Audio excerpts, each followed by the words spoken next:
Hello दोस्तों, नमस्ते, प्रणाम। मैं घूंघट वाली 960 अपने यूट्यूब चैनल में आप सभी का स्वागत करती हूँ। तो दोस्तों, मैं सुनाने जा रही हूँ बहुत ही प्यारा सा भजन गीत। कैसी लगी गीत कमेंट में ज़रूर बताइएगा। नाच गीत भी है ये। गौरा भरई सागर पनिया लेके गगरी, गौरा भरई सागर पनिया लेके गगरी, सुंदर रूप देख गौरा का सागर चला ऊंचाई हो, सागर चला ऊंचाई। सुंदर रूप देख गौरा का सागर चला ऊंचाई हो, सागर चला ऊंचाई।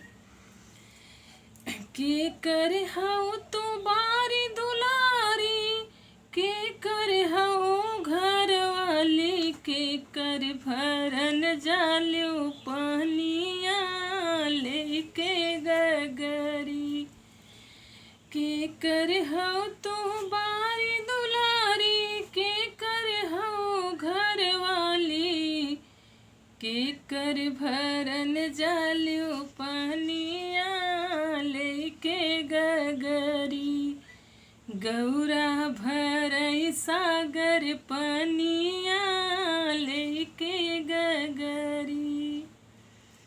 राजा हिमांचल पिता हमारे, मैनावती महतारी हो, मैनावती महतारी।